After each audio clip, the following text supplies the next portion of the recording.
Welcome to the Bird Podcast. I'm your host Shobha Narayan. Our guest today is Dr. Krishna MB. Krishna is a legend in the Bangalore birding community. He is both gracious and generous with his knowledge, helping amateur birders like me with bird identification, bird ecology, and many other things. His official bio will be posted in the show notes section of the podcast. Welcome, Krishna. Hello, Shobha. It's nice being here with you. My first question has to do with bird identification, but you told me before that it's a lot more than that. You linked it to bird ecology. Can you talk a little bit about that? Basically what happens is that a lot of people think that listing a bird or identifying a bird and making a list for an area is an end-all. It isn't. Because what really is, what we see, is a result of a 3.5 billion years of evolution and life which moves from one part of the world to the other. So given the complexities of things, what we are looking at is a mere small nugget, and identification cannot be the end. Often when you look at field studies, identification is a means to something larger, wherein we identify things and then look at things and see what they are doing, so that an identification becomes something like the name of a person. And what the person does is more important than just knowing who that person is. I can call you Shobha, but it has no relevance if I don't know what you do. It's the same case with everybody else.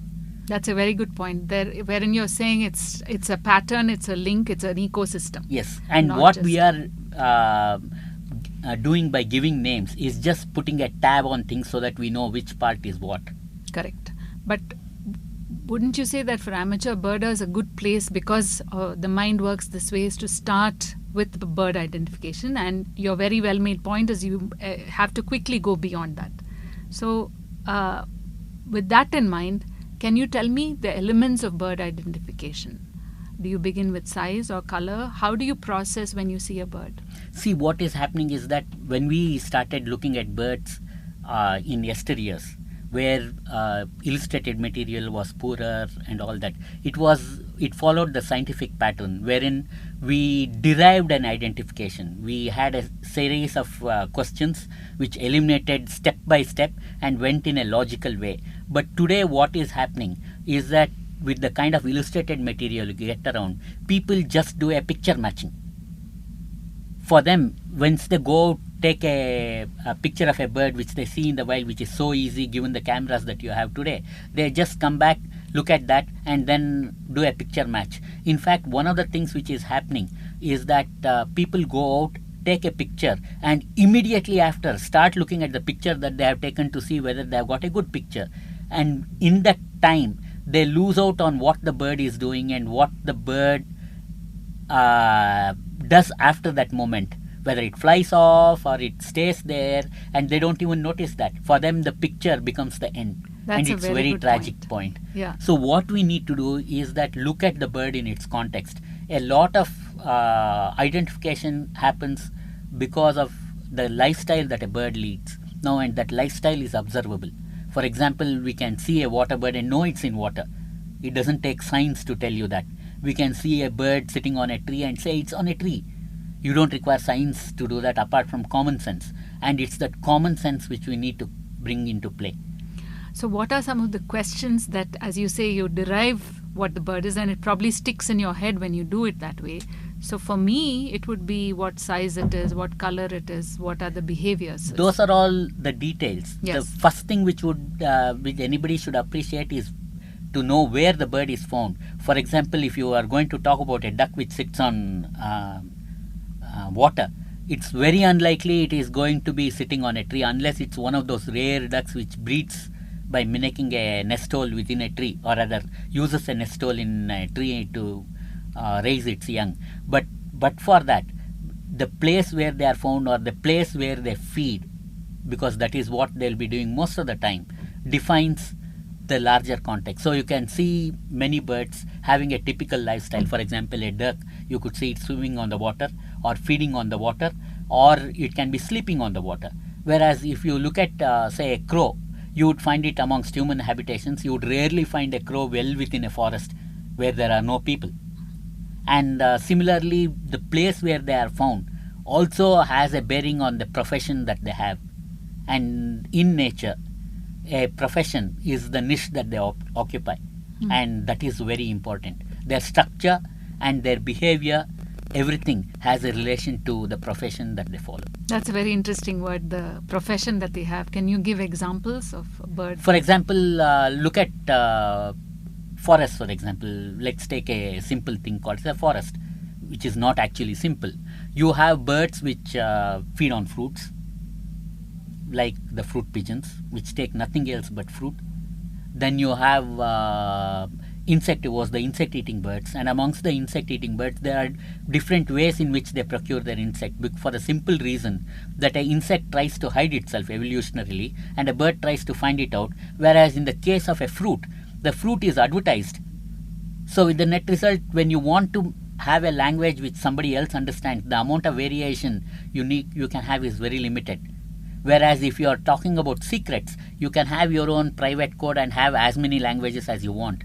Similarly, in nature, if you want to communicate with the rest of the species, there are very few ways in which you can do. And that's the reason why you find less diversity amongst the fruit-eating birds than you find amongst the insectivores, because the insect tries to hide and the bird tries to find out, and there are specializations. So just like you have specializations amongst human beings, which allows people to get into competition, birds also have specialization. You have birds which catch flying insects, for example. You have birds which catch insects which are in between the crevices in the bark. Then you have birds which feed on insects which bore into the wood. And then you have birds which search the foliage for insects. And then you have birds which feed on flying insects over the canopy in the airspace. So you have a variety. Wow. So when you have that variety, what they are doing gives away which group they belong to. Can you please elaborate on that? So birds that feed on flying insects, what is the body type that they will inhabit? Obviously, birds which feed on flying insects need to be agile. The first thing which should strike you is that they are very maneuverable, they are agile, or they fly at great speed if they are high up. Obviously, you can't expect a bird to fly at a great speed when it's in between canopies of trees. So obviously these are birds which are very agile, or a bird which sits on a branch within a canopy and catches flying insects. So you have the flycatchers which do that. Then you have the drongos which sit on the canopy and catch flying insects just above the canopy. Then you have the swifts and the swallows which fly above a tree and catch flying insects there. Swallows can come down lower onto a grassland and feed on flying insects there. So can other open country birds. Normally, when you have birds which feed above the canopy, they can be doing above the canopy of a grass also.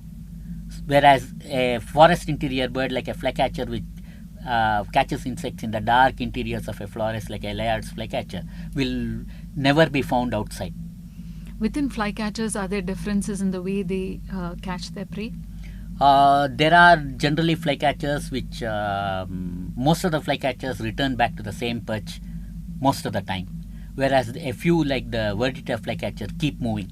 They go to another perch, nearest perch, wherever they catch the insect, and then move on. So they actually will be traversing the park or the forest much more. And is there a difference in catching the insects on the wing versus the beak? Normally, birds which catch insects on the wing have a wider beak. Wider beak. So which brings me it's to... actually called a gape. It's not a beak because it's the mouth, and it's called a gape. Okay, yeah, I read that word. I didn't know what it meant. Thank you. For amateur birders, what is the difference between these tiny birds that you see, the thrushes, the flycatchers, and the larks? Thrushes are not tiny. They are almost minor sized. Okay. Whereas other birds like ground birds like the larks are smaller. Though we do have a few larks which are larger, but by and large in our dry zone they're all small. And larks are ground birds is what you just said. Yeah, they fly out into the air. They're open country birds, whereas thrushes are generally forest birds which feed on the ground and fly up into a tree. Okay. Whereas larks are birds which feed on the ground and if they have a bush there, sit up on a bush or an electric wire. So if I'm in, say, Savanadurga, which is kind of open country, it's unlikely that I will see a thrush there. Unlikely within, if there's no vegetation, it's very unlikely. But if you have thick vegetation, you can find them. But thrushes are not birds which are very prominent and visible, whereas larks are. Uh-huh. They are open country birds. Uh-huh. It's far easier to find a lark, see a lark than you can see a thrush. Okay. Thrushes are secretive. They are secretive. Why By and large. Why so? Their nature is that they feed on the ground and fly into a tree when they are disturbed. Okay. Bee-eaters are other common birds in Bangalore. Is there anything specialized about them? The bee-eaters, and there's a whole host of birds which belong to that group called as the Coraciforms. There are some 5 families. All of them are essentially hole nesters. You have the kingfishers which make holes in the earth and nest there. So also bee-eaters. So the Barbets rollers also. and everything. Barbets belong to the woodpecker group. Okay. So these birds are essentially, it's a motley group of birds which nest in holes. So for all the aerial life that they live, their nests are very well grounded. Kingfishers are quite common. The white Throated or the white-breasted, depending on which book you are using. Yes, and you told me once that a pied kingfisher is the black and white kingfisher. Is that the only kingfisher that hovers above water? Amongst the ones that we have, yes. And which is your favorite kingfisher and why? No favorites. No they favorite are all among all very birds. beaky.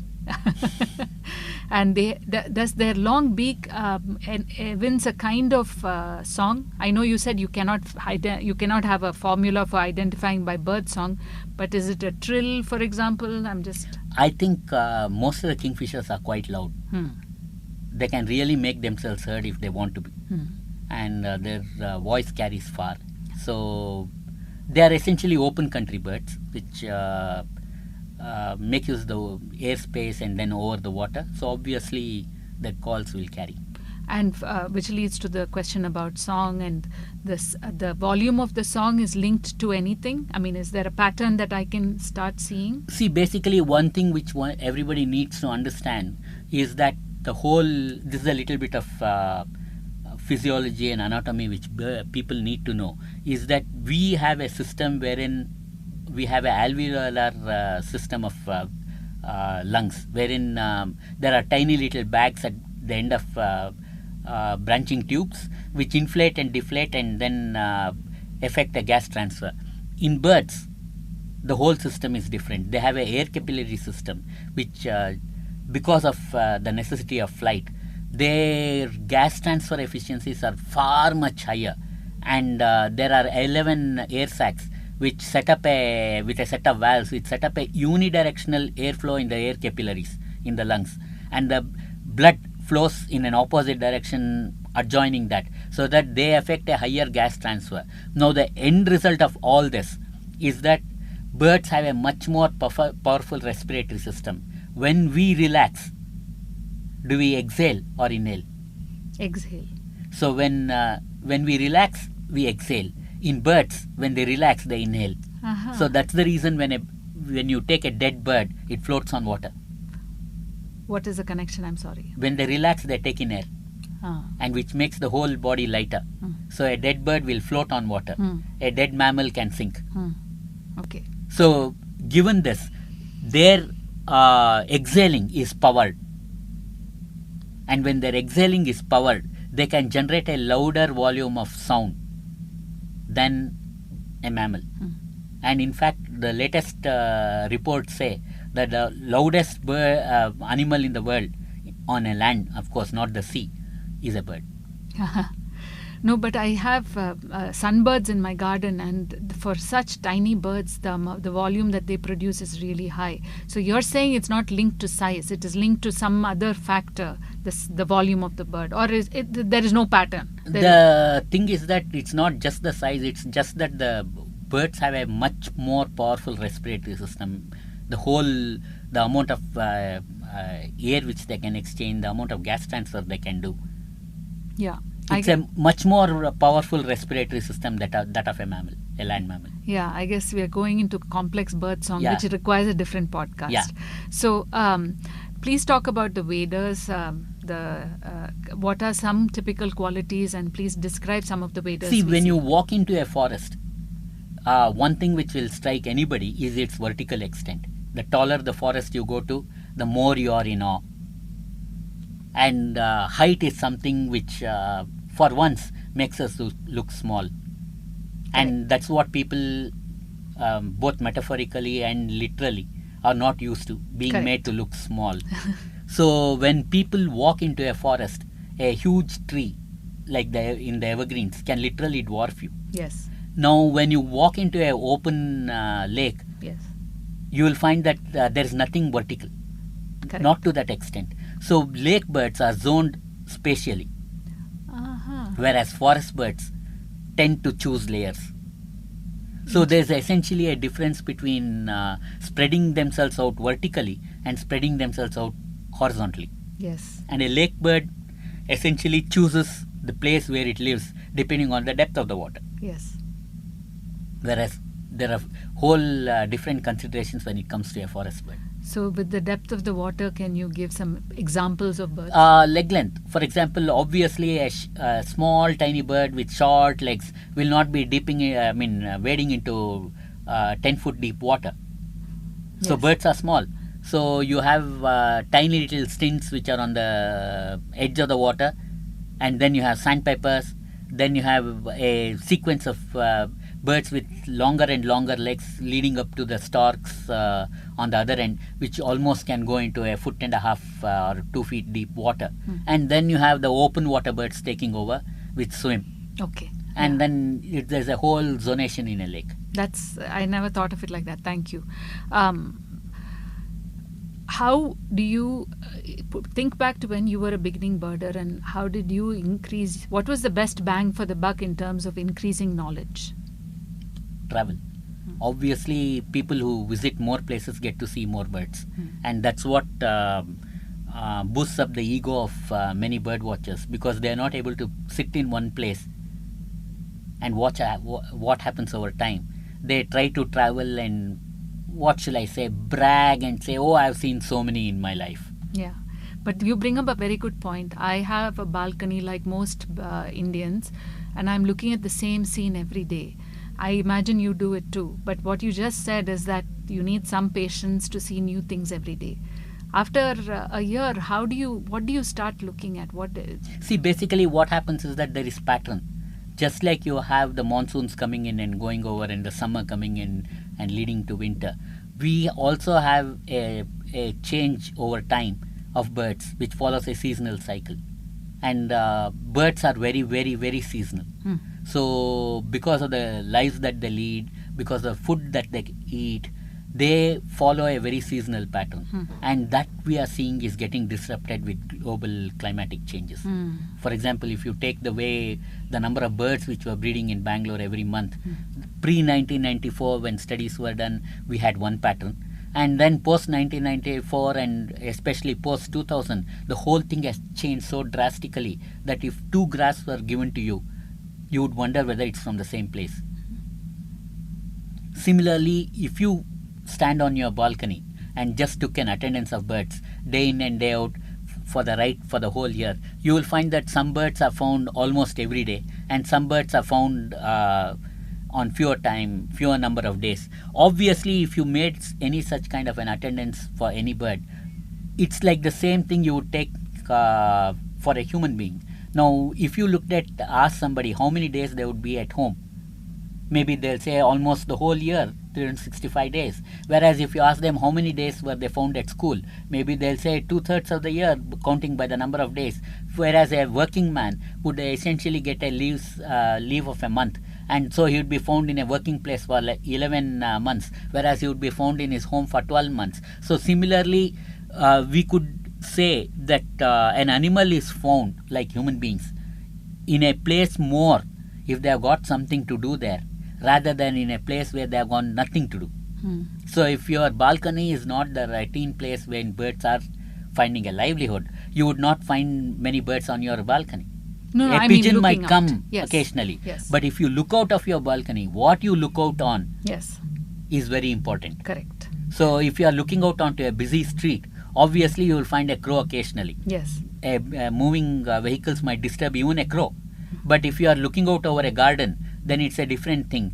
And how many birds are found, how many days of the year matters. That says something about the place you overlook. Yes. What are some common birds that you have seen from your balcony or garden? I don't have a balcony. I'm not that privileged. Or a garden. And this is for foreign viewers to just give them an idea of bird life in Bangalore. I came from an area which had reasonable greenery, because the old tradition was to have greenery around the home, and every, I guess, grandmother decided that there would be certain essential things around a home. And the present context is very different, because today people, I think, use more of concrete than they use plants. Correct. So but that said, there are birds. Kukals are there. The barbets are there. I have seen a golden oriole now. So what, if you can talk about... Because all that you mention are birds like the orioles, which are living on trees, and the few trees which are there in your area maybe make them come. But if I go back to old days when I spent my childhood, we used to get something like all the flycatchers home, paradise flycatchers, the Layard's flycatcher, the brown flycatcher, and then once even a black-throated flycatcher, and then other birds like wagtails, and then we get blue-headed rock thrush at home, and all that used to come. What is fascinating to you about flycatchers? You just listed 4 of them. What is... It's just that I guess the flycatchers are essentially found in areas which are reasonably green. I don't think you have flycatchers in open country, because you have a whole different group of birds which take over, which also flycatch, like drongos and bee eaters and all that, but not the typical flycatchers that you find within a forest. Some of them are colorful. The Himalayan flycatchers are very, very, very colorful. Which are some... what about drongos? I've been seeing drongos as well. Do you like drongos? And I why? have no specific like of anything. Or, yeah, you told me that. You said you have no favorites among birds. But again, if somebody's sitting in North America and wants to know about drongos, what would be... We have one drongo which stands out amongst all the rest because it's migratory. The grey drongo, which comes to Bangalore and many other places, is migratory and is found only in the northern winter. Yes. And the open country drongo is obviously going to be the black drongo. Yes. And once you go into the forest and look at the under canopy, you have the racket-tailed drongos. Yes. Like many scientists like Cody and other people pointed out way back in the past, there is a tiring of birds within a forest, and generally the larger ones of within a group are found lower down and the smaller ones higher up. For example, if you take an evergreen forest of the Western Ghats, you will find bronze drongos on the emergent trees, grey drongos on the canopy, and then racket-tailed drongos in the understory. So the heavier birds are in the lower tier and the lighter. Makes sense, I guess. Does it make sense? Well, it depends what sense you are looking into. Nature is pretty complex and there are different reasons which come into play. The sense I'm looking into is that because you're light, you can fly higher, quicker. Oh, no. It's just that larger animals generally take larger food and they also require more food. And it depends on the distribution of food rather than how easy it's for them to fly. Oh, that's okay. So the larger birds stay close to the ground because the food is presumably more available? No. There could be larger insects below. I got it. Okay. So today is November 12th and it's Salim Ali's birthday.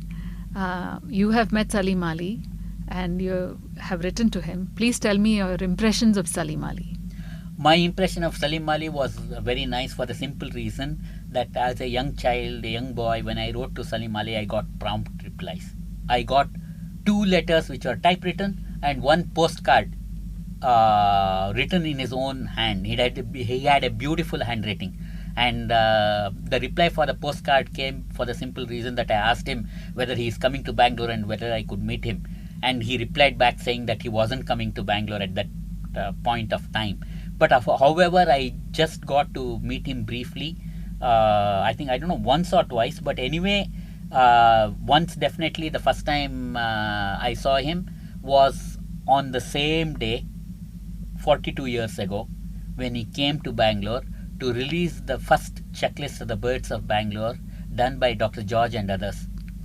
And on that day, I remember Dr. George was sitting at somewhere in the middle of the audience, and Dr. Salim Ali made it a point to ask for Dr. George and then meet him. Oh, wow. And one thing which impressed me at that very moment was that as he walked into the hall, he did a namaskar to the people, to the audience there, and the entire audience stood up. For me, who had only seen that kind of an audience in class, I never thought that people would be doing it in real life, when all that we would do would stand up when a teacher walked into the class in an earlier class. So I think that was what set the mood. And Dr. Salim Ali spoke, and he was, I think, a fine speaker, I would think, but he had an excellent command of language when he wrote, and he did answer my queries. Does he deserve the legend that he is? We have no other Indian to take his place. Yes, there were people, Britishers, who came here who did a lot of work. But then again, if we look at it in a larger context, where natural history led to, you will notice that natural history led to a whole field called as ecology elsewhere in the world. But it didn't do in India. We had people like J.B.S. Halden, who are statisticians who bridged subjects, genetics, and so many other things. Whereas in so far as the study of birds goes in India, ecology didn't really take off. We had people like J.C. Kumarappa, who were statisticians, who were economists at a time when Salim Ali was working. But Tell the me, tragedy, what is the connection between statistics and... the tragedy is that today the world is going quantitative, in the sense that we require a precise measurement of many things. When we talk about the National Conservation Plan for tigers, we need to know what the population is. Our whole census methods for human beings is number based. So numbers are important because it makes the distinction between something which is very common and something which is rare, or something which is abundant and something which is less often found, and something which is large and something which is small. Do you think an ant and a tiger would have the same size or weight? No, obviously no. A tiger is huge, but one tiger is one ant is equivalent to one ant. Each is an individual. There is so much of in the diversity. eyes of the census, one tiger is equal to one ant. Okay. So the point is that we require statistics to get a better perspective of life around us. And the tragedy of Indian ornithology was that we never went quantitative at a time when Indians were talking about numbers and money and so many other things. Like J.C. Kumarappa himself was a qualified person. We had no such qualified person contributing to ornithology. But in that context, Salim Ali is great for the simple reason he stepped and did something when the general, what shall I say, the whole field of education in this field of ornithology was rather poor. Universities never stepped into that. So in your opinion, ecology, being patient, staying in one place, seeing what the bird does after the photograph is taken, going out on the field more often, these are all very matters. important. That would be natural history. And today what is happening is that much of biology is going quantitative. So if I have a finite amount of time, Krishna, the way you would advise me to learn is not just go on Instagram and find all these bird photos and try to match it, but you would say pick a bird and then go deep into it. That's one way of looking at it if you have got an ulterior motive of doing something. Yeah. But if you're just looking at it by way of enjoyment, of fun, then do what you want. No, but if my goal is to increase my knowledge, then... Your knowledge can be increased any which way. If you ask an artist, maybe he'll look at pretty colors and say, I can talk a lot about colors. Okay, got it. So it depends on finally what you want to do. If you want to say that there's the world, a beautiful world around me, and I want to learn more about the world, then it gives you an objective. But if you say, it's I who need to increase my own knowledge, then it becomes a very, what shall I say, a trophy collecting exercise. That's actually a lovely poetic point you make, in that is forget the I and just enter this beautiful world that you talk about. That's what I think the whole philosophy is about, right? Yes. That we are part of this world. Yes.